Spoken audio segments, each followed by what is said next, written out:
Tervist, head sõbrad, alustame väikest vestlust digiõiguste aktivisti Märt Põderiga seonduvalt ennekõike ühe artikliga, ühe väga olulise artikliga, mille sa viimasel ajal avaldasid 10. aprillil ja siis vaatame lähemalt ka kohtuvaidlust, mille oled vahepeal maha pidanud. Tervist kõigepealt. No tere! Jutt käib siis artiklist, panen selle siia ekraanile ka, mis kannab pealkirja debatt, nii palju vastamata kahtlusi ja võltsimisvõimalusi. Kuidas saaksime usaldada valimisteenistust? Ma ei ole päris kindel, et see on pealkiri, mille sina artiklile panid, aga sellise pealkirjaga on ta igal juhul avaldatud 10. aprillil 2025 Eesti Päevalehes.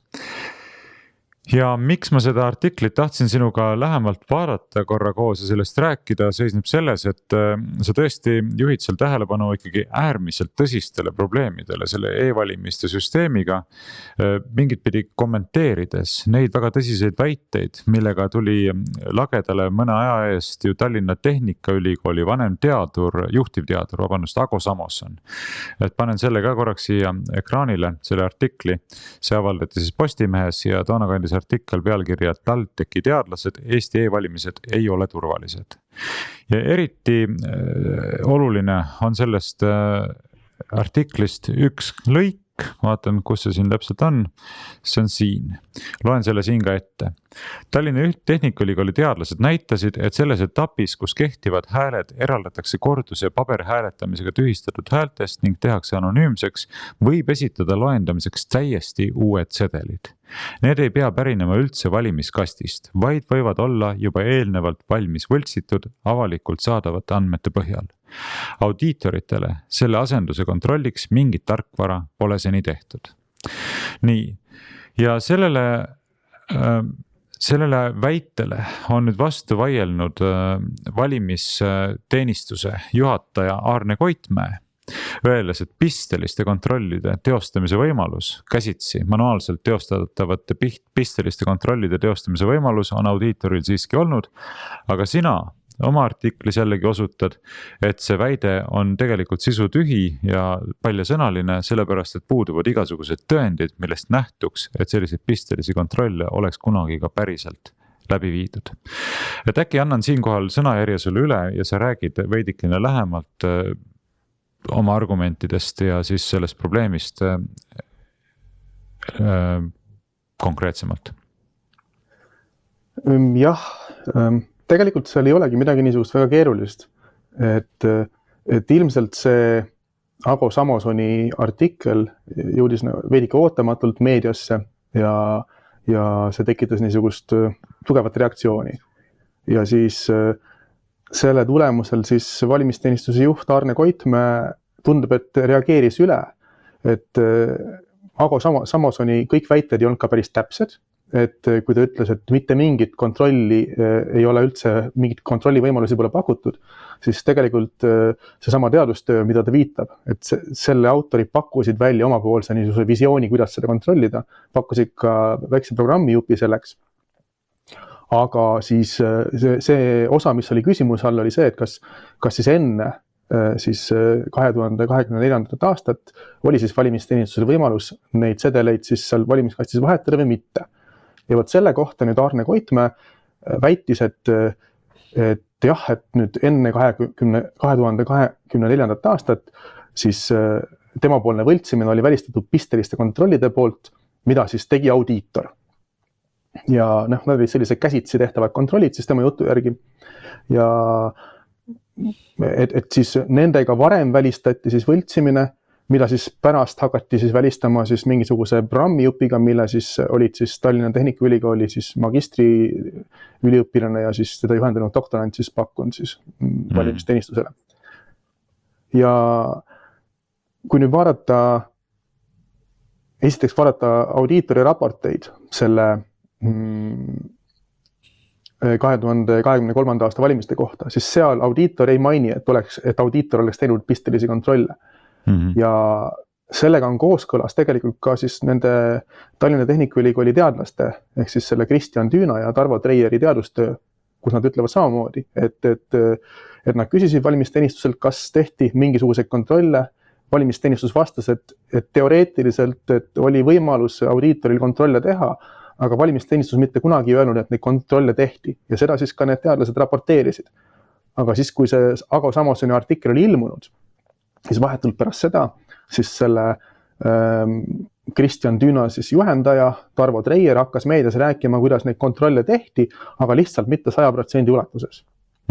Ja ei ole teada, kust ta selle võttis, et oma teadustöödes väitsid nad, et ei ole mingit tõendeid nende pisteliste kontrollide tegemise kohta. Ja tundub, et ta siis nagu üleöö muutis oma arvamust ja kuna siis ta oli ka suhtluses Ago Samosoniga sel teemal enne Samosoni artikli avaldamist, siis kas Ago Samosoni küsimuse peale ta kinnitas, et temal ei ole teada, et oleks mingeid kontrolle tehtud. Et talle ainult öeldi, et on võimalik teha kontrolle. Et ühesõnaga siis Arne Koitmäe jutus on siis saanud ja siis Tarvo Treieri jutus ka tegelikult siis on saanud selles meediatöös, millega siis Ago Samosoni väited hakati ümber lükkama, sai võimalikkusest äkki tegelikkus. Et see, et on võimalik kontrolle teha, et selle asemel hakati väitma, et neid kontrolle nüüd päriselt ka tehti ja see ikkagi välistas võltsimise. Ja seda väidet nüüd osutusin ma siis Postimehe artiklis niimoodi mööda minnes tegelikult, millele siis Arne Koitmäe vastas, aga ei lükanud ümber, et mina väitsin, et ta on need kontrollid välja mõtelnud, kuna pole nende kohta tõendeid, et ma ise olin ka vaatleja, olin kohal, eks ole, et ei olnud võimalik näha, et ta neid kontrolle oleks teinud, audiitor ega ka keegi teine. Ja Arne Koitmäe ei kasutanud võimalust, et selle ümber lükata öelda, et ei, tegelikult tehti kontrollid, siin on tõendid. Ja pärast seda on tal veel 2 võimalust olnud seda ümber lükata. Pärast Ago Samosoni järgmist artiklit ja siis pärast minu artiklit, seda, millest me praegu räägime, 10. aprillil, kus ta jälle siis jättis kasutamata võimaluse väita, et ta tegi küll neid kontrolle või audiitor tegi küll neid kontrolle. Ja sellest mina oskan järeldada ainult ühte, et ta on päriselt ka valetanud siis selle kohta, et missuguse protseduuri audiitor läbis valimistel ja valetanud selle eesmärgiga, et jätta oma siis mingisugust prohmakat, jätta sellest parem mulje, et seda siis varjata. Ja see minu meelest on väga kohatu. Ehk nüüd abstraheerides uuesti ja tuues esile, kui hullust olukorras me tegelikult räägime, keegi ei eita ju seda Ago Samosoni põhilist väidet. Võtan selle uuesti lahti korraks endale silme ette, et selles etapis, kui kehtivad hääled eraldatakse kordus- ja paberhääletamisega tühistatud häältest ning tehakse anonüümseks, võib esitada loendamiseks täiesti uued sedelid. Et keegi ei eita, et selline olukord reaalselt eksisteeris 2023. aasta Riigikogu valimiste ajal e-valimistega seonduvalt. Ja ta lisab, et need ei pea pärinema üldse valimiskastist, vaid võivad olla juba eelnevalt valmis võltsitud avalikkusele saadavate andmete põhjal. Keegi ei eita, et reaalselt 2023. aasta Riigikogu valimiste ajal oli selline olukord. Mida on pärast seda öelnud valimisteenistuse juhataja Arne Koitmäe on siis see, et võis teostada audiitor pistelisi kontrolle. Aga mida sina nüüd ütled nii oma artiklis kui ka siin praegu selgitades on siis see, et sellega tegelikult kõik piirdubki. Esiteks ei ole Koitmäe väitnud seda, et selliseid kontrolle päriselt ka teostati. Ja teiseks, sealt edasi puuduvad tõendid, millega saaks kinnitada selliseid väiteid, et neid reaalselt teostati. Nii et neid 2 järgmist tasandit pärast seda väidet, et neid põhimõtteliselt oli võimalik teostada, need ei eksisteeri. Nendel tasanditel ühtegi väidetega kinnitust ei eksisteeri, on nii? Mitte päris selles mõttes, et Arne Koitmäe ikkagi on väitnud, et neid kontrolle tehti. On väitnud, et tehti. 5. veebruaril kohe pärast Ago Samosoni artikli ilmumist ilmus siis valimiste korraldaja kodulehele info, et Ago Samoson viidates teadlaste tööle, eks ole, väidab 1, 2 ja 3 ja kuid jätab mainimata, et seda on audiitorid seni teinud muul viisil ja audiitoritel on selline rakendus viimastest valimistest alates olemas. Ehk siis, et varem tehti muul viisil neid kontrolle. Ja viimastest valimistest alates, mis on viimased valimised? 2024. Need on Euroopa Parlamendi valimised. Jah, aga lihtsalt, et ta väidab otseselt ikkagi, et neid kontrolle tehti, ta ei väida neid ainult selles kohas, eks ole, ta väitis neid ka siis intervjuus ERR-ile oota, aga kus need tehti? Ikkagi ma tahaks täpsustada, et mille kohta see väide käib 2024. aasta valimiste kohta? 2024. aastal oli siis audiitorile antud üks programm, millega neid kontroll teha. 2023. aastal ei, see programm ei teinud pisteliselt käsitsi, vaid programm ikkagi tegi programmi käis mingid asjad läbi ja kontrollis midagi. Okay, see on see. Vaidlusküsimus on siis 2023. aasta, kus siis Aarne Koitmäe väidab, et neid kontrolle tegi audiitor, aga tegi pistelise kontrollina ehk käsitsi seda, mida nad pärast tegid siis programmide abil. Ja selle kohta tal lihtsalt ei ole tõendeid ja see, mis ta väidab, siis on vastuolus sellega, mida vaatlejad nägid ja neid kontrolle, mida tema väitel audiitor tegi, pole ka siis audiitori raportis kirjas. Et kui audiitor teeb kontrolle, siis ta paneb sinna kõik oma sammud kirja, audiitor neid asju kirja pole pannud. Et minu meelest, kui sa ütlesid, et mis selle artikli algne pealkiri oli, siis mina saatsin ajakirjanikule artikli pealkirjaga, kuidas saaksime usaldada valetavat valimisteenistust. Et minu jaoks see Koitmäe tegevus on see, et ta valetab sammude kohta, mida valimiste korraldaja tegi valimistulemuse kindlaks tegemisel. Et selles mõttes see ei ole mingisugune abstraktne vaidlusküsimus, et kas on mingisugune põhiseaduslik niisugune väärtus tagatud või mitte, vaid on küsimus faktilises sammus valimiste läbiviimisel, kas audiitor tegi kontrolle või ei teinud. Aga kuidas sa tõrjuksid vastulause, võimaliku vastulause, et ma ei valetanud, kui näiteks ütleks siis valimisteenistuse juhataja, et ma ei valetanud, et need kontrollid tehti, ma lihtsalt ei saa seda tõendada. Et vastavat tõendeid mingil arusaamatul põhjusel ei ole selle kohta audiitorid oma raportitesse midagi kirjutanud, olgugi, et nad tegid, eks ole, ja mingid muid tõendeid mul ka paraku esitada ei ole, aga ma ei ole valetanud. Kuidas seda kommenteeriksid? No ta peaks seda siis ütlema, eks ole, siis oleks põhjust seda kommenteerida, aga iseenesest, kui tehakse mingi protseduure väljaspool siis nagu seaduses ette nähtud samme või valimiste korraldaja niisugused ametlikke kohustusi, siis ka see ei ole aktsepteeritav. Et kui valimistulemust tehakse kindlaks, siis selleks on ette nähtud sammud, et nende asjade juures viibivad vaatlejad ja nii edasi, eks ole. Ja kui seda ei ole, et tehakse mingeid asju kindlaks väljaspool seda, valimisteenistus teeb seda kuskil oma ette, enne siis ametliku protseduuri või pärast ametliku protseduuri, siis seda ei ole ka ette nähtud. Et nii või naa, isegi kui need kontrolli oleks tehtud kuidagi mingil teisel viisil, üldse Aarne Koitmäe ise oleks need käsitsi kontrollinud kodus, eks ole, pärast. Et siis see ei ole see protseduur, mida me valimiste jaoks oleme ette näinud.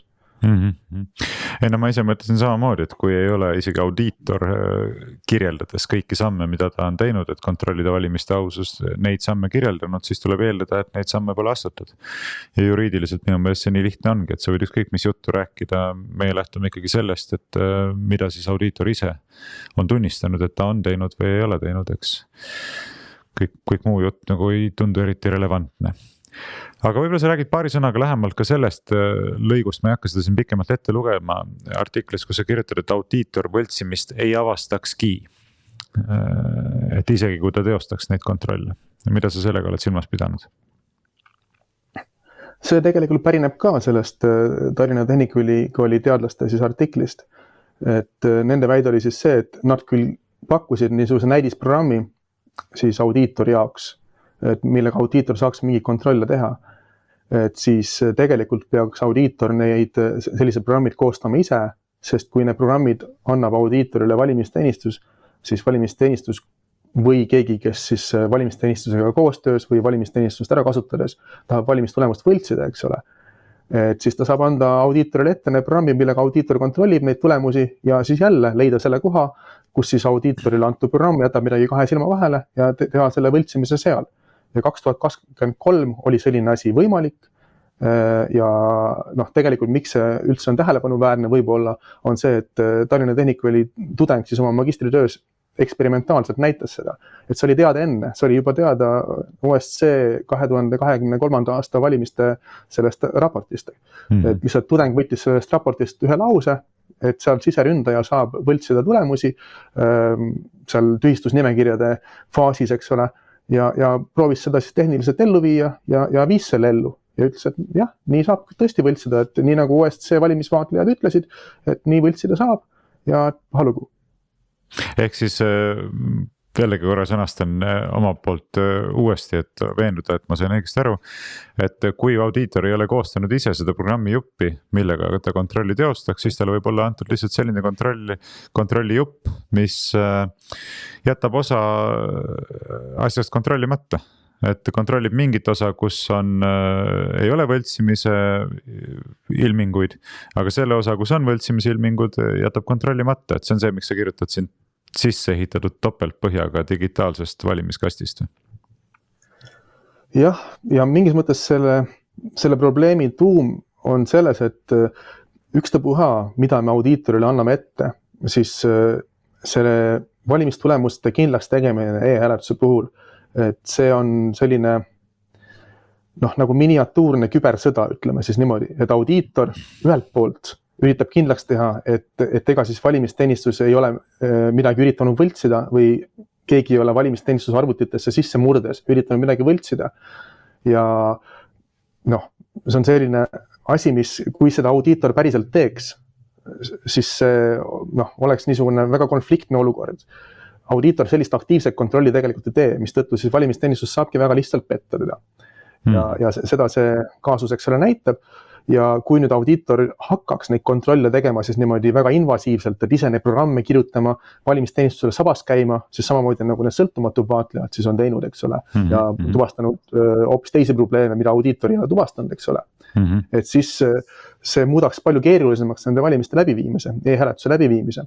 Ja võib-olla see ongi selle asja tuum, et audiitori roll seni on olnud nagu pealispindne, et me teeme mingid ametlikud kontrollid läbi, meil annab valimisteenistus kõik sammud ette ja siis valimisteenistus ühtlasi teab, kuidas nendest sammudest siis ise mööda hiilida, aga siis keegi, kes siis valimisteenistuse rollis, keegi pahalane, siis eks ole, saab seda sama teha, mida valimisteenistus. Mis sisuliselt muudab ju audiitori rolli täiesti mõttetuks, ütleme ausalt.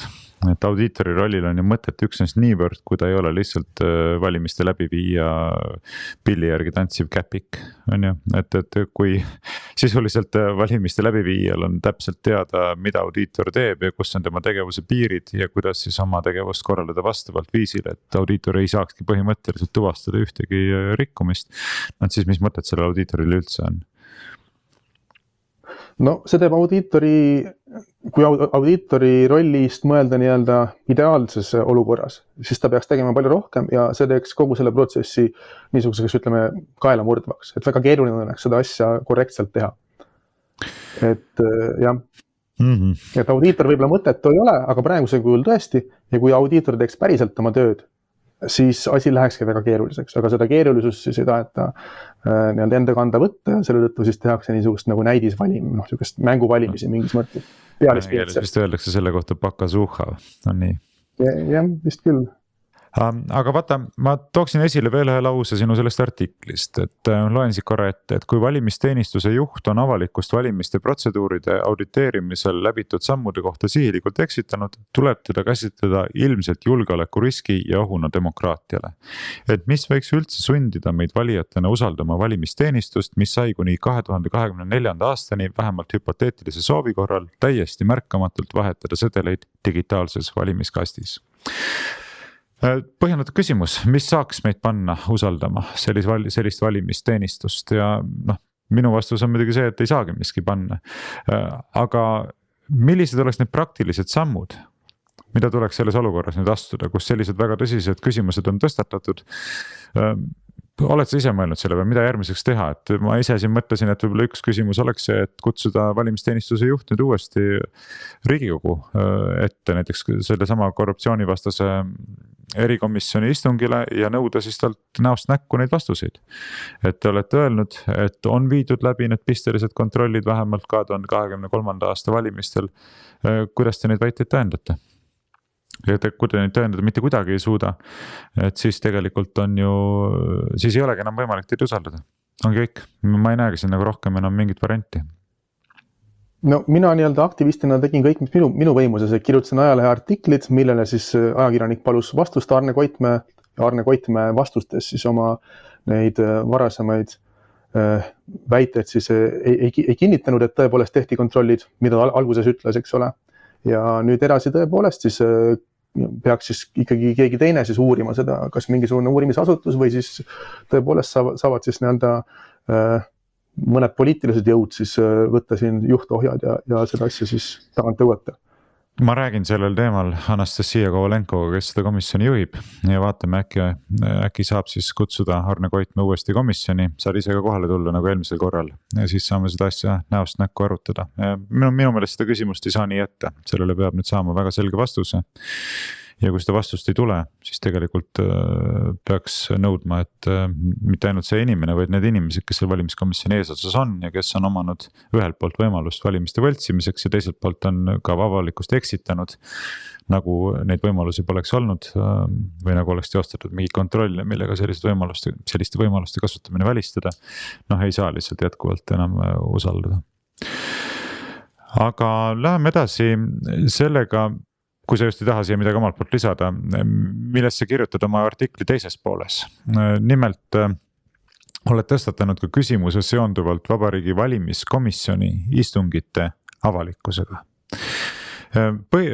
Riigikogu valimiste seadus, mis on mul ka siin lahti tehtud, ma võtan ta korraks siia ekraanile, ütleb ju paragrahvis 12 lõige 3 täiesti ühemõtteliselt, et Vabariigi Valimiskomisjoni koosolek on avalik ja see protokollitakse. Nii, nüüd ma sain selle siia lahti.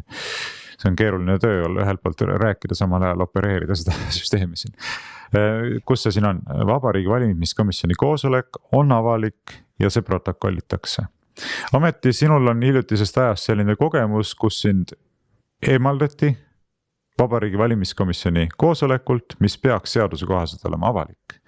Ja sellega seonduvalt sa pöördusid Riigikohtu poole, tegid siis kaebuse, kus palusid kohtule anda sellele hinnangu. No siis, kui sa selle artikli kirjutasid, siis ei olnud veel Riigikohus oma otsust langetanud. Aga tänaseks on see otsus tulnud, väga huvitav otsus, on ka olemas eriarvamus ühe kohtuniku poolt, nii et nähtub, et kohtuotsus ei olnud üldse üksmeelne, olid põhimõttelised eriarvamused. Äkki räägid siis oma sõnadega natukene lähemalt, mis täpsemalt juhtus sellel istungil, mis põhjusel või mis ettekäänetel sind sealt istungilt siis eemaldati, kuidas sa kohtu poole pöördusid ja mida siis kohus tuvastas?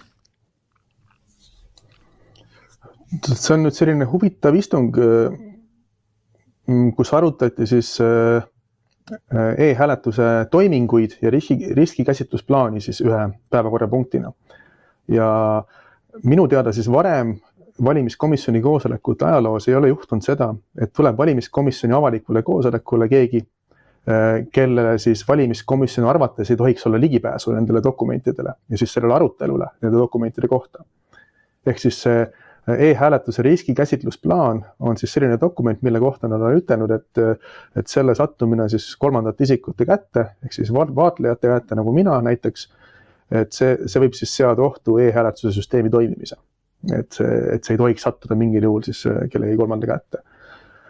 Ja kuna ma seal koosolekul kohapeal olin, siis nad pidi mõtlema välja, et kuidas nüüd see asi lahendada, et on selline dokument, mida nad arvavad, et minu kätte ei tohiks sattuda ja mina olen seal koosolekul, mis on avalik ja lahendus oli siis see, et koosoleku juhataja Ingrid Kullerkann, et tema siis tegi 10-minutise pausi, mille käigus siis dokument kulutati asutuse siseseks kasutuseks.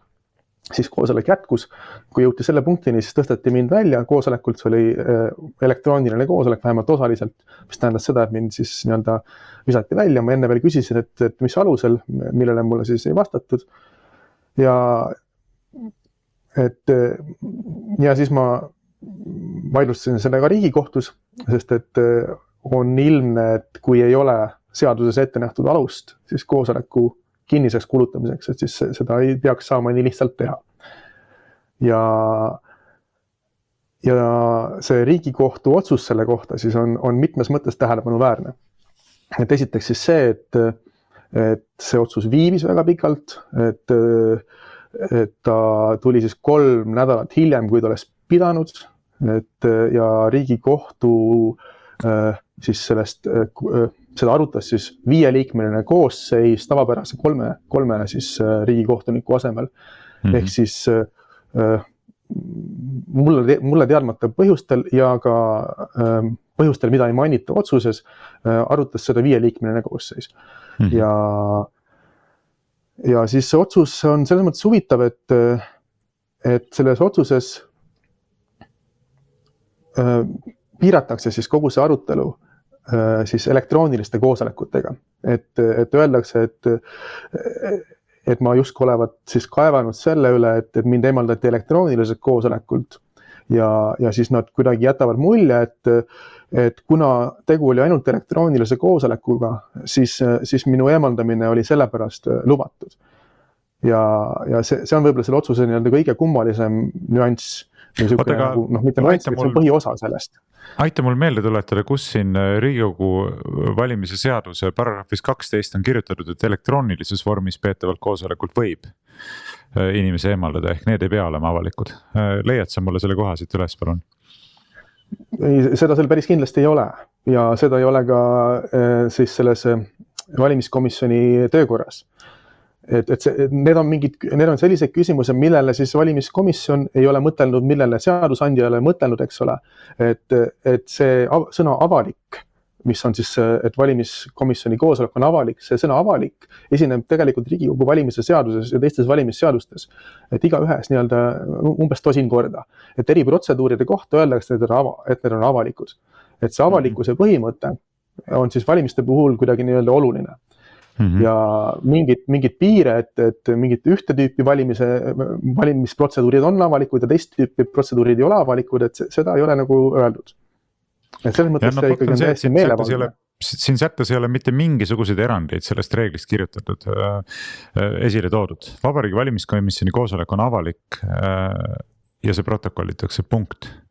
Mitte mingisuguseid kvalifikatsioone ei ole lisatud, et sellistel ja sellistel tingimustel võib kuulutada koosoleku tervikuna või osaliselt kinniseks, kui on täidetud, ma ei tea, mingisugused nõuded, eks. Ei ole, mitte midagi ei ole, on lihtsalt printsiip ilma eranditeta. Koosolek on avalik. Sellest hoolimata Riigikohus suutis välja mõelda mingisuguse põhjenduse või ettekäände, et sisuliselt mätsida seaduse rikkumine kinni. Oled sa nõus minuga? No mina kirjeldan seda lause niimoodi, et koosolekul väljaviskamine on selline nagu ikka vägivaldne sündmus, eks ole. Et Riigikohus näis minu jaoks ütlevad seda, et kuna tegemist oli elektroonilise koosolekuga ja füüsilist vägivalda ei pidanud tarvitama, siis see oli kuidagi lubatav. Et see tundub nagu see, mida nad sisuliselt ütlevad. Aga selleks, et Riigikohtu positsioon saaks kuidagi seaduses fikseeritud, siis peakski võib-olla tegema seaduse muutmise ettepaneku, et Vabariigi valimiskomisjoni võib teha kinniseks, kui isikute eemaldamiseks koosolekult ei ole tarvis kasutada füüsilist vägivalda. Kuidas kõlaks? No see kõlaks huvitavalt ja iseenesest tegelikult juhtus ka juba füüsiliselt koosolekult eemaldamine juba enne Riigikohtu otsust, et see vist oli siis aprilli alguses, et valimisvaatleja Sulev Švilponis läks siis füüsilisele koosolekule, kus arutati ka siis mingisugust dokumenti, mida samamoodi siis, mis oli kuulutatud siis asutusesiseseks kasutamiseks ja tema siis visati välja füüsiliselt koosolekult veel enne selle Riigikohtu otsuse nagu tegemist. Ehk siis see Riigikohtu otsus piiras ennast kunstlikult nende elektrooniliste koosolekutega, ütles, et elektroonilisele koosolekult võib välja visata, kuigi on ilmselge, et küsimus on siis nagu ikkagi valimiskomisjoni koosolekutes üldiselt ja selleks ajaks, kui nad selle imeliku otsuse tegid, oli juba visatud valimisvaatleja välja ka füüsiliselt koosolekult. Ehk siis nende see otsus mingis mõttes ei taganud mitte mingisugust niisugust nagu õigusselgust või õiguskindlust või niisugust hüve, mida siis Riigikohtu otsused võiks tagada. Et selles mõttes nad ikkagi väga pingsalt nägid vaeva selleks, et jätta arutamata see küsimus, mis tegelikult seal nagu see sisuline küsimus oli. Kaunis ebameeldiv on tegelikult vaadata ikkagi sellist asja, kuidas Riigikohtu tasandil ka niivõrd selgelt ignoreeritakse lihtsalt seda, mida seadusesse on kirjutatud. Et kui on tarvis õigustada Vabariigi valimiskomisjoni poolset seaduse rikkumist, siis lihtsalt tuima näoga seda ka tehakse. Minu meelest see on nagu täiesti ühemõtteliselt selge antud kontekstis. Aga mis on tähelepanuväärne seal juures on ju see, et leidus siiski üks Riigikohtu kohtunik, kes ei nõustunud, kes oli kaasatud kohtukolleegiumi, aga kes ütles, et kuulge, et see, mida te siin praegu räägite, on ju täielik vale. Mitte selliseid sõnu kasutades, aga igal juhul mina sellele otsusele alla ei kirjuta ja sellest ja veelgi enam kirjutan eriarvamuse, kus ma näitan, et see, mida te praegu otsustasite, see on lihtsalt vastuolus seaduses kirjutatuga ja ma pean silmas siin riigikohtunik Vahur Peeter Liini eriarvamust, mis on nüüd siis ka siin ekraanil, ma vaatan, kas ma saan natuke suuremaks ta teha, et oleks paremini loetav. Kus ta siis kirjutab väga selgelt, näed, ma ei nõustu kolleegiumi lõppjäreldusega kaebuse rahuldamata jätmise kohta. Leian, et kaebus tulnuks rahuldada ning tunnistada kaebaja eemaldamine Vabariigi Valimiskomisjoni koosolekult õigusvastaseks. Ja võib-olla ma tsiteerin veel korra natuke pikemalt, et oleks näha, milles see väga selge ja lihtne argumentatsioon seisneb. Loeme selle punkti 2 ka korraks ette. Nõustun kolleegiumi enamusega, et Riigikogu valimise seaduse paragrahv 12 lõige 3 kohaselt peab Vabariigi Valimiskomisjoni koosolek olema avalik. Erinevalt näiteks kohtumenetlusseadustikest ei näe Riigikogu valimise seadus ette ei aluseid ega võimalust koosolekut osaliselt kinniseks kuulutada. Nõustun täielikult kolleegiumi seisukohaga, et Vabariigi Valimiskomisjoni koosolekute avalikkuse nõue täidab demokraatlikus riigikorrast kaalukat eesmärki, tagades, et valimiste korraldamine oleks läbipaistev ning valimiste protsess legitiimne. Sellest kõrvalekaldumiseks oleks vaja seadusest tulenevat selget ja läbimõeldud alust. Hetkel seadusandja sellist alust ette pole näinud.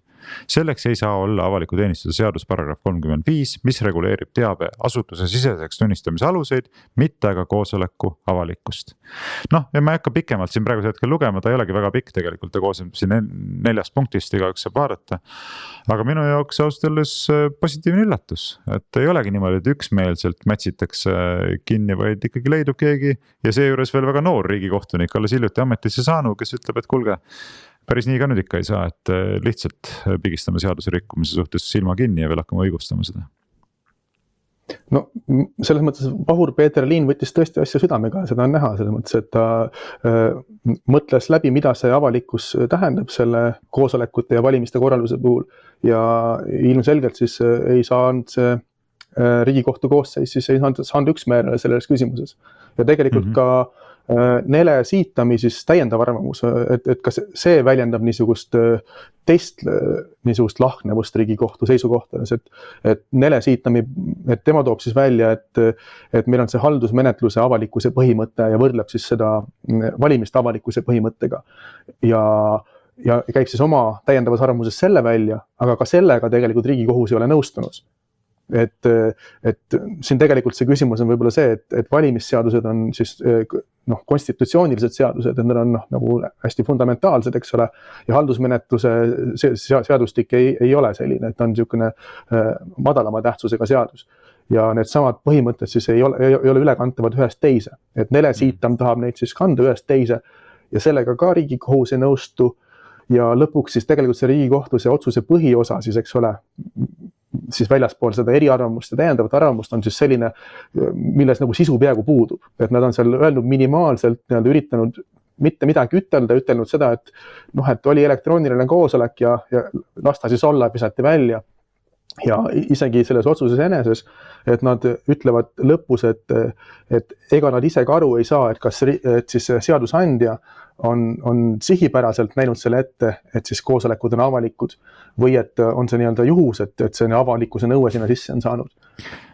Justkui see oleks kuidagi relevantne. Fakt on see, et see nõue on seal sees ja seda tuleb järgida ja kui see kellelegi ei meeldi, siis tuleb see ära muuta ja kirjutada seadusesse midagi muud sisse. Aga kuni seadusesse on kirjutatud, et koosolekud on avalikud, on tegelikult üsna lihtne aru saada, mida see on kirjutatud ja milliseid praktilisi järeldusi sellest tuletada, eks. Et see ajab ausalt naerma isegi, et sellise asjaga saab niimoodi sofistikat praktiseerida. No mina nagu ei naera selles mõttes või see on võib-olla tragikoomiline küll, eks ole, et minu jaoks on siin küsimus, et mis on siin Riigikohtu ülesanne üldse, eks ole, et Riigikohus on ikkagi kõige kõrgem kohus Eestis, eks ole, et ta peaks andma siis nii-öelda raami nendele tõlgendama seadusi, kui mingid asjad ei ole päris selged, sõnastama mingid põhimõtteid ja printsiipe, mis aitaksid meil seadusi siis paremini tõlgendada, eks ole, ta tegeleb niisuguse õigusfilosoofiaga. Ja siis, kui ta lihtsalt jätab selle tegemata, ta lihtsalt ütleb, et eks ole, pole selge, kas selle võimaluse reguleerimata jätmine ehk siis selle koosolekute avalikkuse ja kinnisuse eristamise, et kas on olnud seadusandja teadlik valik või mitte. Ja siis deklareerib sinna juurde veel, et koosolekute avalikkuse nõue täidab demokraatlikus riigikorras kaalukat eesmärki, tagades, et valimiste korraldamine oleks läbipaistev ning valimisprotsess legitiimne. Et väga suured sõnad, eks ole, väga olulised väited, et tõepoolest on oluline, et valimisprotsess oleks legitiimne. Aga kuidas see siis saavutatakse, kui nende jaoks pole selge, et kas siis avalikkus oli siis nii-öelda sihipärane seaduses või oli see sinna sattunud kogemata, et kui keegi peaks mõtlema selle selgeks, eks ole, mida see avalikkus tähendab, siis vähemalt niimoodi ideaalis peaks olema Riigikohus, et nemad peaks need lahtised küsimused seadustes andma nende nii-öelda määratlemiseks põhimõtted ja siis kui on vaja, siis tuleks need seadustesse kirjutada, kui nad seal puuduvad, või kui ei ole vaja, siis võib-olla ei tule, eks ole, aga see on Riigikohtu töö ja kui Riigikohus lihtsalt jätab oma töö tegemata, et siis on minu küsimus,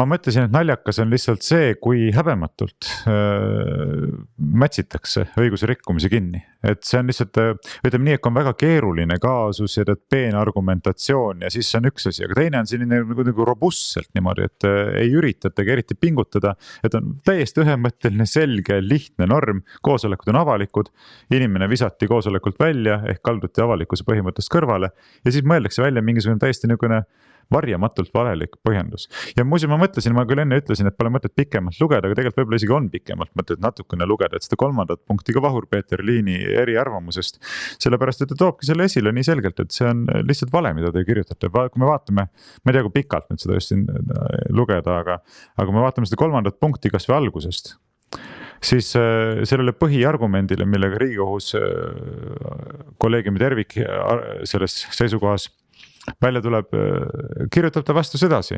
Ma ei nõustu aga kolleegiumi enamusega selles, et koosoleku avalikkust mõjutab selle vorm. Kolleegium viitas Vabariigi Valimiskomisjoni töökorra punktidele, mis võimaldavad korraldada koosolekuga elektrooniliselt või teabevahetuse kaudu. See ei tohiks kaasa tuua aga võimalust kalduda kõrvale seaduses sätestatud koosoleku avalikkuse nõudest. See on leidnud väljenduse ka töökorra punktis 7.4, mille kohaselt loob riigi valimisteenistus võimaluse elektroonilisel koosolekul osalemise soovist teada andnud isikutele koosolekut jälgida. Seejuures ei ole eristatud osaliselt ja tervikuna elektroonilisi koosolekuid. Praeguses asjas oli tegemist osaliselt elektroonilise koosolekuga. Minu hinnangul olukorras, kus Vabariigi Valimiskomisjoni töökord näeb ette võimaluse jälgida ka osaliselt elektroonilist koosolekut elektrooniliselt, ei tohi sellise koosoleku elektroonilist jälgimist rohkem piirata kui koosoleku jälgimist koha peal. Elementaarne. Ma ei tea, mul kuidagi nagu ei oska nagu midagi ütelda, et loomulikult, mille üle siin nagu vaielda või arutada üldse on. Ja tõde ongi selles mõttes lihtne, et kui ütled nii nagu asi on, et siis mõtledki, et mis nüüd siis selle peale nagu ütelda, et ega nii on jah, tõepoolest. Aga kui on ikka kange soov, tead kuidagi rikkumise õigustada, siis hakatakse tegelema sofistikaga ja mõtlema välja mingeid absurdseid põhjendusi, mis tegelikult ei ole mitte midagi muud kui õigustused ja ettekäänded. Ei selles mõttes Vahur-Peeter Liini selle eriarvamuse 4. punkt on minu jaoks kõige nii-öelda sisukam võib-olla või selle lõppsõna, mis ta ütleb seal, eks ole. Okei, vaatame seda ka. Seal ta ütleb, et ainuüksi hüpoteetiline võimalus, et teabe avaldamisega võib kaasneda rünnakute oht valimissüsteemile, ei peaks olema automaatselt juurdepääsu piirangu kehtestamise aluseks. Ja võimalikku rünnakute ohtu tasakaalustab avalikkusele teadlikkus ohtudest. Ja siit võib veel edasi lugeda ka, eks ole, aga mis on tegelikult veel nii-öelda huvitav. Ei, aga loe edasi. Olgu jah, nii. Ehk olukorras, kus on teada, millised on võimalikud ohud, saavad ka valimiste vaatlejad neil ohtudele suuremat tähelepanu pöörata. Samas olukorras, kus e-valimiste süsteemil oleksid nii tõsised turvaaugud, et esineks reaalne oht valimistulemuste mõjutamiseks, ei tohiks nagunii sellise süsteemiga valimistele vastu minna ning nende probleemide varjamine oleks hoopis ohtlik. Jällegi. Ma nagu omalt poolt oskan öelda, et see on mõistlik jutt, eks ole. Et kuidas ma ise sellest mõtlen on see, et tundub, et see nii-öelda uue põlvkonna riigikohtunik, et ta mõistab enam-vähem seda, et mida need infosüsteemid nagu tähendavad, et mis protsessid seal käivad. Et ta ei spekuleeri kuskil niimoodi nagu kõrgustes mingisugusest nii-öelda metafüüsilises niisuguses teispoolsuses mingisuguste valimispõhimõtete üle või ütleme nii, et tegelikult ega see otsuse põhiosa väga ei spekuleerigi, aga ta saab aru, millest jutt käib, kui käib jutt valimiste avalikkusest ja kui käib elektroonilisest hääletamisest, eks ole. Et lihtsalt on jalgadega maas ja ülejäänud jutt seda ei väljenda, et need saaksid aru, millest nad räägivad, et see, kuidas siis selles otsuse põhitekstis öeldakse, et seda riskikäsitlusplaani ja siis muid niisuguseid dokumente võib salastada, sest et see tagab turvalisust. Et see on selline nagu ütleme tautoloogiline, et sõna turvalisus võetakse ja öeldakse, et kuna turvalisus on IT-süsteemide puhul oluline asi, siis sellega võib põhjendada kõikide asjade siis salastamist. Ja siis Vahur-Peeter Liin ütleb siis täpselt vastupidist, et ei, et turvalisust tagab just see, kui need põhiprotseduurid, need valimiste sammud on avalikud ja kõik saavad vaadata neid, eks ole. Ja tegelikult see on lähedal nendel põhiseaduse põhimõtetel, millest lähtuvalt valimisi peaks korraldama. Et turvalisust kui põhimõtet põhiseaduse siis nendes valimispõhimõtete hulgas ei ole nimetatud. Eks ole, seal on otsesus, ühetaolisus, hääletamise salajasus ja mis seal veel on? Jah, et proportsionaalsus, eks ole, et tegelikult Riigikohus peaks ju hindama valimiste protseduuri lähtuvalt põhiseadusest, eks ole, Riigikohtu ülesanne on tagada põhiseaduse kooskõla põhiseadusega ja põhiseaduslikkuse järelevalve. Ja kui siis, eks ole, Riigikohus hakkab rääkima sellest, et meil on nüüd siis turvalisus on see, millest lähtuvalt me kõiki hindame, siis turvalisus pole valimisõiguse põhimõte. Ja seda kuidagi tahetakse ülendada siis selleks valimisõiguse põhimõtteks, mis asendab kõiki teisi. Ja Vahur-Peeter Liin siis sellega ei paista nõustuvat ja selles mõttes ma olen temaga väga nõus.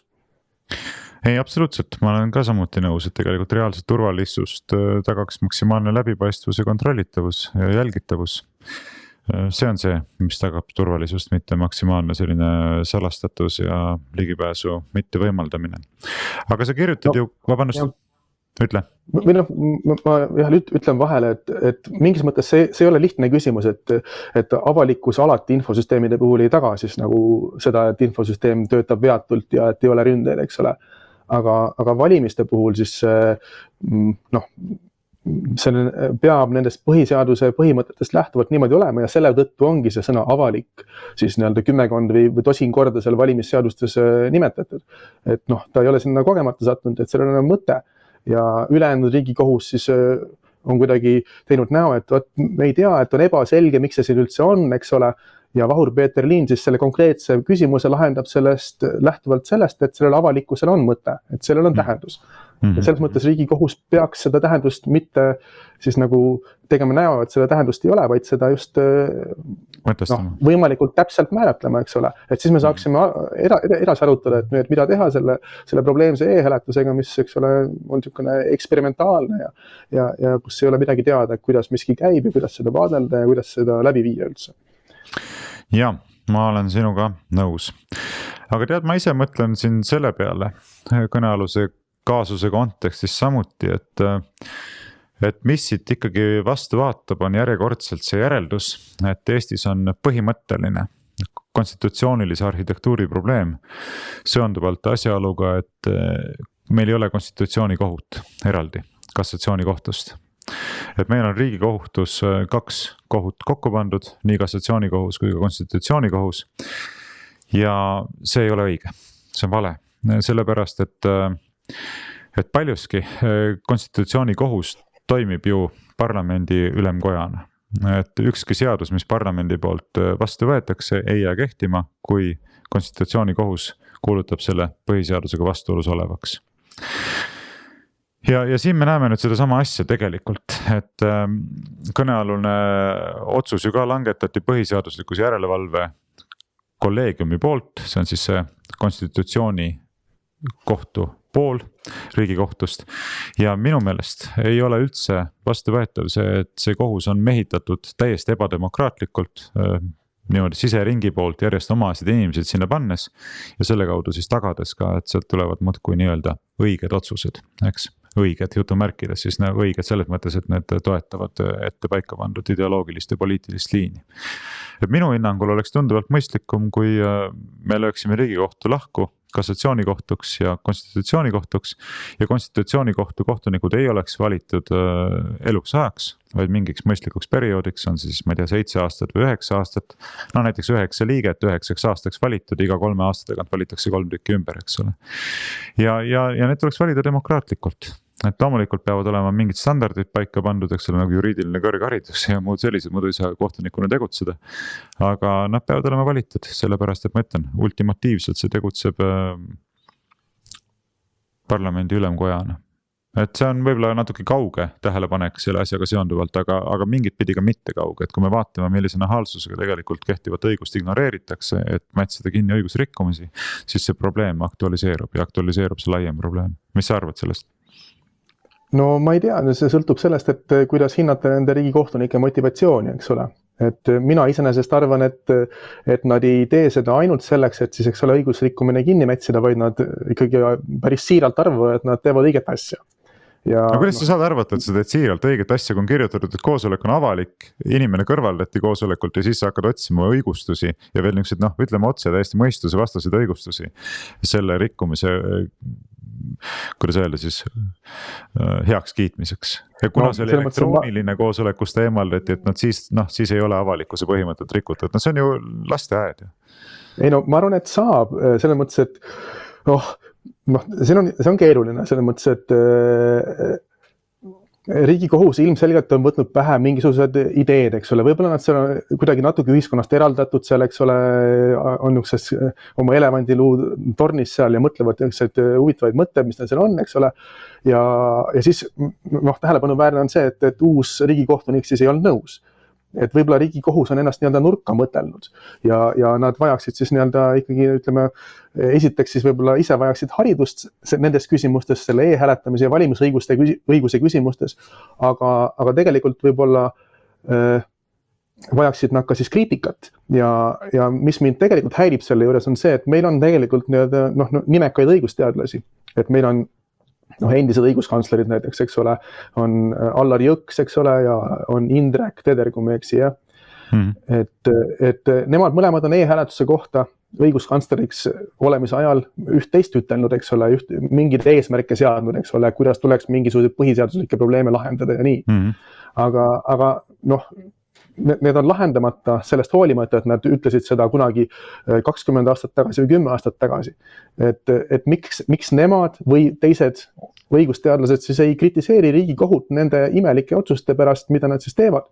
Ja ma arvan, et niimoodi saaks seda asja ikkagi parandada, et Riigikohus, kui ta vajab abi, siis peaks nii-öelda see juristkond seda siis Riigikohtule pakkuma ja see on juristkonna vastutus. Ja mina ei saa olla nii-öelda mitte juristina see inimene, kes on Riigikohtule väga palju ütleb, et kuidas tuleks asju teistmoodi teha. Aga ma nii-öelda oma eriala positsioonilt midagi võin öelda, eks ole, et kuna see Riigikohus tegeleb niisuguste õiguse fundamentaalsete küsimustega ja siis ütleme õigusfilosoofiliste küsimustega, siis minu jaoks on küsimus see, et kui nad mingisugused väited teevad, millel on niisugune filosoofiline nagu taust, siis need ei saa kehtida ilma põhjendamata. Nad peavad oma otsuseid põhjendama ja seda nad ei ole teinud. Et selles otsuses leidub neid kohti, kus nad oleks pidanud seal üht, teist ja kolmandat põhjendama, näiteks kus nad räägivad selle valimiste otsesuse põhimõttest, eks ole. Et nad on seal lihtsalt deklareerinud paaris lauses, et nüüd valimiste otsesuse põhimõte ei puudutanud seda valimiste vaatlemist ja seda avalikkuse küsimust. Et minu meelest puudutab vägagi, eks ole. Aga kui nad seda lihtsalt ütlevad, et meie meelest ei puuduta, punkt, see ei ole nii-öelda täiskasvanud niimoodi ei debateeri ja kui keegi niimoodi ütleb, siis ei ole põhjust niisugust väidet siis nagu uskuda, et nad peaksid seda põhjendama, mida nad siis ei ole teinud, eks ole.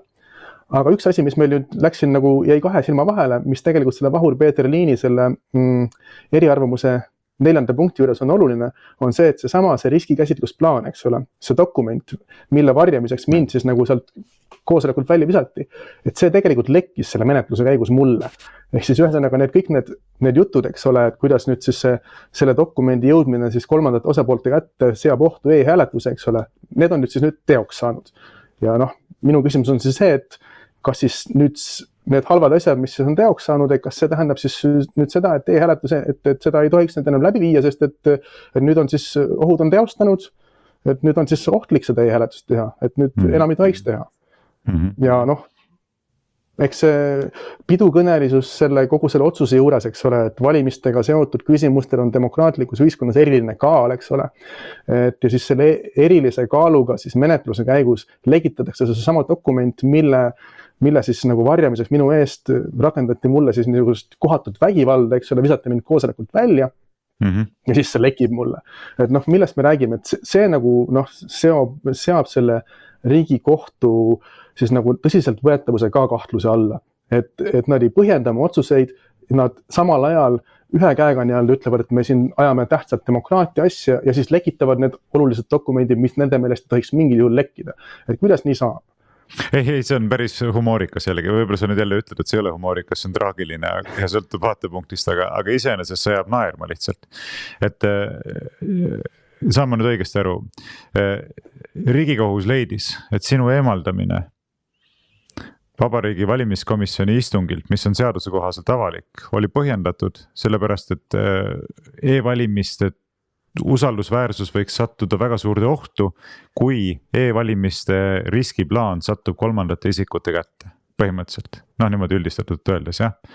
Nüüd selle sama kohtumenetluse käigus Riigikohus ise lekitab selle riskikäsitlusplaani sinule kui siis kolmandale isikule selles tähenduses, jah.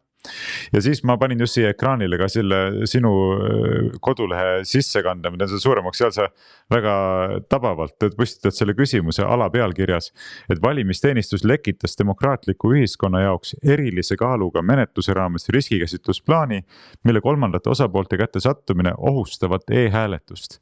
Aga mis nüüd siis saab? Mis nüüd siis saab? Ennem oli juttu selline, et e-valimiste läbiviimine pole enam nagu piisavalt turvaline, kui see riskikäsitlusplaan avalikkuse ja kolmandate isikute kätte jõuab. Nüüd on ta jõudnud kolmandate isikute kätte teie enda käpartlikkuse tõttu. Mis nüüd siis saab? Kui me lähtume teie enda ideelisest liinist, siis noh, nüüd siis järelikult selle oma süsteemi ei saa enam kasutada, sellepärast et see on nüüd liiga kompromiteeritud. Aga nüüd ikkagi selgub, et ei, no ega ta ikka nüüd nii kompromiteeritud ka ei ole, mis omakorda võib ringiga tagasi selle algse küsimuse juurde, aga millisele ettekäändele tuginedes te siis üldse inimese koosolekult eemaldasite? No ja see laiem küsimus on see, et kui, eks ole, on sellised ebamäärased ja tegelikult valeväited valimissüsteemi kohta, mida siis valimisteenistus esitab, et mis sunnib meid usaldama siis neid protseduure, mida nad läbi viivad. Eks ole, kui nad valetasid, et riskikäsitlusplaan minu kätte sattudes seab ohtu e-hääletuse, noh, siis miks me peaksime arvama, et nad räägivad siis ülejäänud asjade kohta tõtt ja paistab, et nad ikkagi järjekindlalt eksitavad avalikkust või siis ka päris otseselt valetavad eri asjade kohta. Ja see on ikkagi väga lubamatu, et selles mõttes, et valimised on, ütleme, kus tegelikult see minu artikkel algas, eks ole, demokraatliku legitimatsiooni küsimus. Valimised on demokraatliku ühiskonna, eks ole, Eesti Vabariik on, eks ole, demokraatlik riik. Et demokraatliku ühiskonna alus. Ja kui valimised ei ole usaldusväärsed, siis kogu see demokraatlik legitimatsioon on savi jalgadel. Ja noh. Ja, ma segasin sulle vahele või? Ei, sul on õigus, loomulikult täpselt nii see ongi ja ma ei tea, võib selle koha siia korraks ette tuua, see on sul väga hästi formuleeritud sealt järjekordselt, et ega siin ei olegi midagi väga palju tegelikult lisada sellele, mis sa juba kirjutas. Tegelikult ma võin kommentaariks ütelda, et mis juhtus veel, eks ole, et seda riskikäsitlusplaani lekkimist siis seda uuris ka siis Õhtuleht. Õhtuleht küsis ka siis, tegelikult ei olnud päris selge, kes selle lekitas, et valimisteenistus saatis selle siis Riigikohtusse ja siis selle raames sai siis see dokument mulle kättesaadavaks. Ja Riigikohus oleks saanud selle siis nagu muuta mulle mitte kättesaadavaks ilmselt. Et see on ju tehniline küsimus, et kes siis selle lekitas, kas oli siis nüüd Riigikohus või valimisteenistus. Aga Riigikohtu esimees siis Villu Kõve esimese siis asjana ütles, et vaat nüüd seda, kes nüüd selle riskikäsitlusplaani siis kes seda jagab, et teda tuleb nüüd trahvida, teha talle 2400 eurot trahvi, kui ma ei eksi siis, eks ole. Et see oli tema esimene reaktsioon. aga mis on täielik absurd, noh, vabandust, ma sulle vahele segan, aga see on minu parima arusaamise kohaselt on ka see absurd, sellepärast et kolmandad isikud ei saa olla seotud selle märkega, et asutuse siseseks kasutamiseks, sest nad ei ole ise asutuse sisesed subjektid. Sina näiteks ei ole asutuse sisene subjekt ja sina ei saa sellega seotud olla sellega. Küll aga on asutus ise ja asutuse töötajad selle piiranguga seotud, et nemad peaksid saama karistada selle lekitamise eest, mitte sina, kui sina seda omakorda edasi suunad, sest sinule see kohustus ei kehti üldse, nagu mina asjast aru saan. No seda võib uurida, kes vastutab ja kes peaks selle trahvi maksma, et kui see on tõsi, et selline trahv on, siis võib-olla tõesti keegi peaks selle tasuma. Et ilmselgelt mitte mina, sest mina ei ole asutuse liige kuidagi moodi, eks ole. Et ma ütlen, asutuse siseseks kasutamiseks piirang saab siduda ainult neid, kes on asutuse sees. Sina ei ole asutuse sees. Jah, just. Aga minu jaoks on siin ikkagi seesama erilise kaaluga menetlus. Et lekitatakse dokument ja siis, eks ole, küsitakse, et kes siis lekitas, et kuidas juhtus õnnetus. Siis hakatakse esimese reaktsioonina ütlema, et nüüd me trahvime teid, kui te sellest räägite. Et selles mõttes see Riigikohtu reaktsioon on ka selles mõttes ebakohane.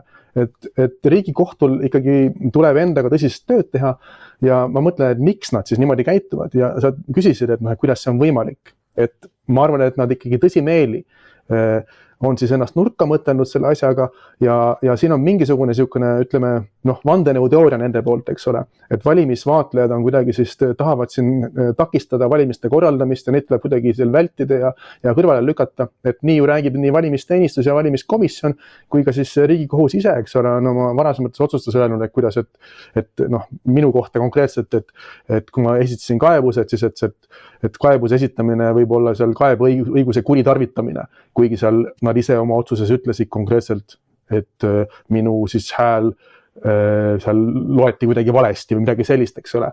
Aga sellegi poolest nad siis süüdistavad mind ja ma esitan kaebuse. Ja tegelikult Riigikohtu esimees ise 2023 ütles oma intervjuus Postimehele, et need kaebused ja need asjad tuleks sisuliselt ära menetleda, sest et muidu neid kaebusi tehakse uuesti ja nende hulk kasvab ja kasvab. Ja praegu on nad jätnud ise tegemata sisulise otsuse valimiskomisjoni koosolekut avalikkuse küsimuses ja ilmselgelt tuleb selle kohta veel kaebusi, et selle mõttes, kui on järgmine füüsiline koosolek, keegi tõstetakse välja, tuleb selle kohta kaebus, tuleb seal hübriidkoosolek, tuleb selle kohta kaebus ja need avalikkuse küsimused kõigis teistes punktides, kus avalikkus on mainitud, selle kohta tulevad kaebused. Ja tegelikult on siin taustaks on see, on eeskuju tegelikult meil olemas, et kuidas seda asja korralikult teha. Et Saksamaa konstitutsioonikohus on seda valimiste avalikkuse põhimõtet täpselt sellise nime all eraldi arutanud ja öelnud, mida see tähendab nende meelest demokraatlike valimiste jaoks. Ja seda nüüd Eestis siis on, selle arutamist on vältinud nii õiguskantsler kui Riigikohus ja nagu korduvalt, et neil on pakutud võimalusi minu poolt ja ka teiste poolt seda arutada, esitatud selliseid kaebusi, kus on see tematiseeritud ja siis õiguskantsler tegelikult mulle isiklikult ütles, et tema meelest see Saksamaa konstitutsioonikohtu otsus, et see pole, see ei avalda talle muljet. Et see oli see tema väljendus või niisugune positsioon, mis ka ei ole tõsiselt võetav, et see, et ühel isikul ei avalda Saksamaa konstitutsioonikohtu otsus 2009. aastat muljet, et see ei ole piisav, et see küsimus ammendada. Ja on näha, et see viib järjest nendele probleemideni, mis kasvavad ja oma naeruväärsuses siis võivad isegi hävitada selle e-hääletamise sellise kujul, nagu praegu on, eks ole, kui seal on need pühalikud deklaratsioonid, et on demokraatlikud valimised on seal erilise kaaluga asi ja samas lekitatakse kergekäeliselt siis neid kaalukaid dokumente, eks ole, et see kõik nagu... Absoluutselt. Oleks naljakas, kui see oleks tõsi, eks ole. On täitsa selge, et nad ei võta tõsiselt seda kohustust uurida ja süveneda asjasse, et veenduda kasutatava süsteemi esiteks põhiseaduspärasuses ja teiseks selle aususes. Eks ausus on muidugi osa põhiseaduspärasusest, aga ma ütlen, põhiseaduspärasus on nagu laiem kategooria. Ei võta tõsiselt ja selle mõttes see, mis sa kirjeldad, on ju ka igati arusaadav, et kui te ise jätate pidevalt kasutamata võimaluse esitatud kaebust siis sisuliselt menetleda, siis on kuidagi totter hädaldada selle üle, et näed jälle kasutatakse kaebeõigust ja seda vaata, et kuritarvitatakse, eks ole. Loomulikult pöördutakse kaebusega uuesti, kui te iga kord jätate selle sisuliselt menetlemata, eks. Nii et ise te ju siis teatud mõttes põhjustate seda kaebust uuesti laekumist samasisulistest kaebustest rääkides. Aga oma artikli lõpuosas sa tõstatad veel sellise laiema küsimuse e-hääletuse süsteemiga seonduvatest julgeolekuriskidest, et ma suunaksin tähelepanu ka sinna, räägiksime võib-olla sellest veidi lähemalt, aga selle sissejuhatuseks ma tooksin esile veel ühe lõigu sinu artiklis, panen korra siia selle ekraanile, sest see väärib ka täiendavat tähelepanu. 2 lõiku. Esiteks, kontekstiks tuleks meenutada, et suur osa usaldamatusest e-hääletuse vastu tuleneb sellest, et uudse hääletusviisi poliitiline suurtoetaja Reformierakond on e-hääletusega alustamisest 2005. aastal võitnud kõik Riigikogu valimised ja seda kasvava e-häälte saagiga. See on ülekaalukas võit viitel järjestikustel valimistel ja heausksel valijal võib vähemalt tekkida täiesti põhjendatud kahtlus, et see võib olla saavutatud e-hääletuse manipuleerimise teel. Ja siis on esile toodud see infograafika, kus siis kollasega on näidatud, mitte kollasega, vaid punasega on näidatud, millised on kellegi e-häälte saagi, milline on kellegi e-häälte saagi osakaal ja milline on sinisega näidatud, milline on paberhäälte osakaal. Ja kui me vaatame siin seda Reformierakonna graafikut, mis on siin vasakult poolt vaadates 4, paremalt 2, siis on näha, et kõvasti üle poole on siis e-hääled, mis ei vasta mitte ühegi teise erakonna häältesaagi sellisele proportsioonile. Ja siis sa lisad, et ületamatu probleem on siin aga selles, et isegi kui me nüüd teame, et valimisteenistusel olidki võimalused sellist võltsimist segamatult läbi viia, polnud meil Riigikogu valimiste ajal ega ole ka praegu tagantjärele võimalik teada, kas valimisteenistus seda võimalust tegelikkuses kasutas või ei kasutanud või kasutas ehk tagaust mõni välisründaja. Ja vaat siit ma jõuaksingi nüüd otsapidi selle sinu artikli viimase sektsioonini, mille ma kohe kärin ette, mis räägib siis sellest, et põhiseadus peaks garanteerima ka julgeolekut. Et need on ka väga kaalukad tähelepanekud, mis sa siin oled teinud ja ma ilma siit nüüd pikemalt artiklit vahendamata annaksin sõnajärje sulle üle, et võib-olla siis tood need põhilised ideed ka esile, mida sa seal oled toonitanud. Ütleme jah, et see üldväide on tõesti see, et kui me tahame, et valimised siis oleksid ausad ja valimised ei oleks iseenesest oht siis demokraatiale oma siis puuduliku korralduse tõttu, eks ole. Et siis see, mis tagab seda, on põhiseaduslikud valimispõhimõtted. Et mitte siis, eks ole, IT-arenduse põhimõtted nagu turvalisus, eks ole, vaid valimispõhimõtted nagu otsesus, ühetaolisus, salajasus ja mulle mingisugune neist meelest praegu ära kuidagi kogu aeg. Kontrollitavus peaks olema. Kontrollitavust ei nimetatud nagu eraldi põhimõtetena, jah. Aga põhimõtteliselt nendest põhimõtetest... Valimispõhimõte on ta ikkagi oluline põhimõte. Ta on selle Saksamaa konstitutsiooni kohtu käsitluses on, jah, aga Eestis seda ei ole arutatud, eks ole, kuidas ta täpselt on. Aga neid põhimõtteid, et nende arutamisel on ka oma ajalugu, eks ole, et juba siis, kui e-hääletus sisse viidi, siis öeldi, et e-hääletuse läbiviimiseks tuleb siis teha mööndusi selle ühetaolisuse põhimõtte suhtes. Seda ütles Riigikohus aastal 2005. Et selles mõttes ühetaolisust on juba kuidagi siis nõrgendatud, eks ole. Ja selleks, et seda ühetaolisust siis, selle ühetaolisuse nõrgendamist kuidagi korvata, selleks siis omakorda nõrgestati salajasust ja siis tehti see ülehääletamine ja et siis tagada siis seda et ei saaks valijad sundida liiga palju, eks ole. Ja siis samal ajal e-hääletus on massiivselt selline, et me peame usaldama masinaid, kus sees need hääled liiguvad, eks ole, et see pole enam otsene selles mõttes, nagu ta on pabersedeliga hääletus, eks ole, et ma võtan sedeli, panen kasti ja ma otseselt saan seda vaadata, kuidas see kõik nagu toimub, seal ei ole vahendajaid, et e-hääletus on massiivselt vahendatud. Et selles mõttes on juba 3 põhimõtet, mida põhiseadus nimetab, mis on nõrgestatud, mis on täidetud ainult mööndustega. Ja sellises olukorras see toob kaasa selle, et valimised siis on mõjutatavad nii-öelda mitmesuguste rünnakute poolt, nii siis nagu siseriiklike ründajate poolt, valimisteenistuse enda poolt või valimiste läbiviija enda poolt, aga ka siis välisründaja poolt. Ja selles mõttes seda on täiesti kohane arutada, sellepärast et meil Riigikogu ju on arutanud seda, et kuidas siin valimistega kaasneb siis julgeoleku oht, eks ole, meil siin võeti kodakondsuseta isikutelt ära, eks ole, valimisõigus. Ja see peamine põhjendus oli see, et nende valimisõigus väljendab, eks ole, moodustab julgeoleku ohu, et seetõttu tuleb sellega tegeleda.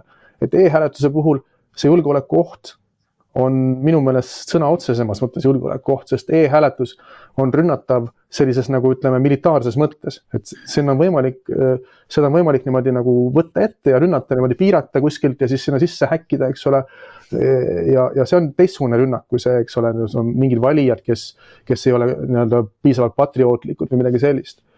Et see e-hääletuse küsimus jah, et see väärib ikkagi täiesti sisulist arutelu, et kas e-hääletus sellise kujul, nagu ta praegu on, sellise kujul, mis on nõrgestanud neid põhiseaduslikke põhimõtteid, kas see ei ole päriselt Eestile ohuks siis selles julgeoleku olukorras, mis meil on, eks ole.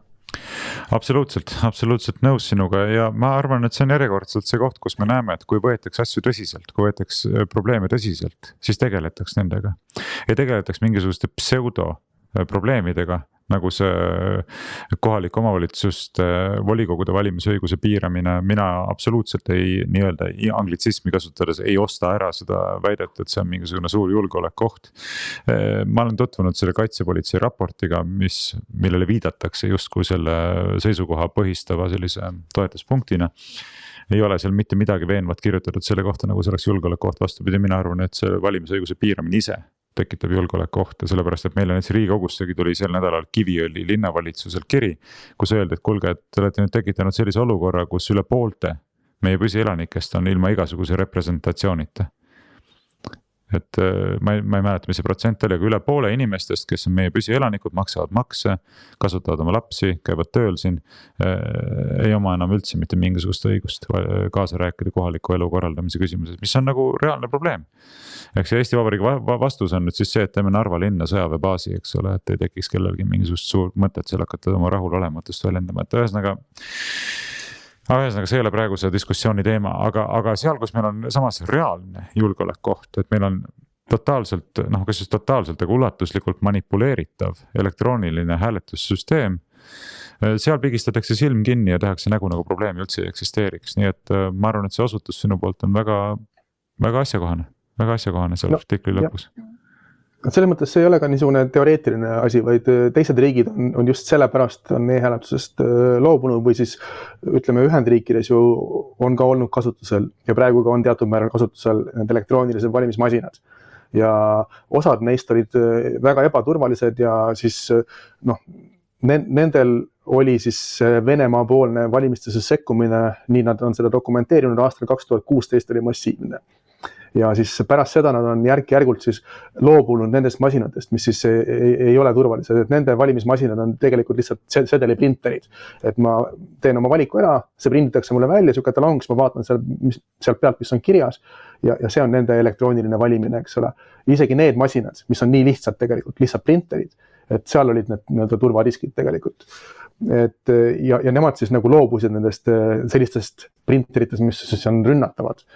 Ja meie see internetihääletus on, kuna see on nii salajane ja nii varjatult toimub ja nii vahendatult, et siis seal need ohud on märksa suuremad. Et rünnak võib olla väga peidetud, eks ole. Et selles mõttes... Ja, kui oleks tahtmist päriselt julgeolekuohte neutraliseerida, siis tuleks ilmselgelt sellest süsteemist loobuda. Aga ei ole, on tahtmine pigem mingisuguseid muljeid luua ja inimestega selle läbi manipuleerida. Enne rääkisime, et ühe konkreetse sammuna püüame valimisteenistuse juhi Arne Koitmäe kutsuda Riigikokku erikomisjoni ette vastama nendele kriitilise tähtsusega küsimustele, millest erinevalt rääkisime, aga väike lootus seondub ju ka sellega, et OSCE ODIHR-i ekspertgrupp või ekspertkomisjon või kuidas iganes selle nimi oli, mis Eestis siin käis mõne kuu eest, oli see jaanuaris või veebruaris, ma ei mäleta ise ka enam. Et nemad siis jõuavad oma uurimises järeldusteni, mis ütlevad Eestile samamoodi, et kasutatav valimissüsteem mitmes mõttes ei vasta demokraatia standarditele. Millised sinu lootused sellega seonduvalt on? Loodetavasti varsti see raport peaks tulema. No see raportit on oodata nüüd vähem kui nädala jooksul tegelikult. Et ma arvan, et kuna OSCE, eks ole, on ju Euroopa julgeoleku ja koostööorganisatsioon, siis ta on väga kohane organisatsioon selliseid asju tõstatama. Ja ma arvan, et nad võtavad oma seda ülesannet tõsiselt. Ja kuna nende varasemad raportid on olnud väga kriitilised, aga need on natuke liiga võib-olla tehnilised, et siis üldsus neist aru saaks. Et siis nüüd seda raportit, mis siis esitatakse valimiste vahelisel ajal, mingis mõttes nagu turvalisemalt, ehk nad võivad lubada rohkem kriitikat endale, loodetavasti. Et sellele tasuks siis täit tähelepanu pöörata. Ja loodetavasti see aitab nende probleemide tõsiduses siis endale aru anda nii Riigikohtul kui ka valimisteenistusel kui valimiskomisjonil ja võib-olla ka presidendil, kellel on ju tegelikult täiesti eraldi roll niisuguste puudulike põhiseaduse mõttes siis seaduste väljakuulutamisel ja heakskiitmisel. Ja, loodame sellele, loodame. Ja ma arvan, et kui see OSCE ODIHR-i grupi raport on tulnud, siis me võiksime selle teemal uuesti rääkida. Me vaatame siis, mida nad kirjutasid, mida nende seisukohtadest arvata ja kuidas sealt edasi minna, mis arvad? No, loomulikult, ma arvan, et mitte ainult meie ei pea rääkima, vaid tegelikult kogu ühiskond, et arvestades selle demokraatliku legitimatsiooni olulisust ikkagi siis ma arvan, et kõik peaksid sellest rääkima, iseenesest Riigikohus. Aga me saame teha ainult ära selle, mis meist sõltub. Tahtsin sult veel lõpetuseks küsida sama küsimuse, mille küsisin eelmise meie vestluse lõpus. Nimelt, et mina olen väga veendunud, et sa teed väga olulist tööd selle e-hääletuse süsteemi kriitikuna, süstemaatilise järjepideva kriitikuna, argumenteeritud kriitikuna. Kuidas inimesed saavad sinu tööle kaasa aidata? Sa lubasid eelmise saate lõpus, et sa mõtled selle küsimuse peale. Ma nüüd siis kiiruga mõtlen välja, et on olemas MTÜ ausad valimised ja MTÜ-le on võimalik teha annetusi. Et ma arvan, et niimoodi saab toetada seda valimisvaatlejate niisugust siis ütleme võimestamist, et nad siis suudaksid oma neid kriitikat ja neid ettepanekuid teha ja neid läbi töötada ja õigusettepanekuid ja ka seda ütleme, see töö on tegelikult selline, mis iga asi, iga argument nõuab ikkagi eraldi esitamist mingisugusele asutusele, konsulteerimist juristiga ja võib-olla ka ajalehe artiklite kirjutamist, mitte ainult ühe, vaid mitme. Et see kõik on nagu tõsine töö. Ja kui tahta tõepoolest, et mingisugune muutus toimuks, siis see asi, jah, et selleks läheb raha. Minu meelest ei ole arvenumbrit ei ole selle leheküljel küll toodud, aga ma saan selle sinna lisada. Et siis on võimalik annetada, et see on minu kiiruga välja mõeldud niisugune üleskutse. Aga see on palju parem kui vastus, mille sa andsid eelmise saate lõpus on näha, et on toimunud progress. Ühesõnaga ausadvalimised.ee on siis organisatsiooni kodulehekülje aadress ja ma panen sulle ette sellise, kuidas öelda, panen ette sellise lahenduse, et kui me nüüd selle vestluse lõpetame, siis sina lisad sinna kontonumbri, millele saab teha annetusi ja mina omalt poolt teen esimesena selle annetuse, kutsun ka teisi inimesi seda tegema, sellepärast, et tõepoolest on oluline, et omalt poolt kaasa aidata sellele tööle, mida sa oled siis koos oma kaaslastega vedanud. Aga siinkohal ma tõmbaksin meie tänasele vestlusele joone alla, et aitäh sulle, et sa leidsid aega nendest asjadest rääkida ja katsume siis leida aega, et pärast selle OSCE ODIHR-i raporti laekumist uuesti teema üles võtta. Loodame parimat. Ja, ilusat nädalavahetust sulle. Head aega.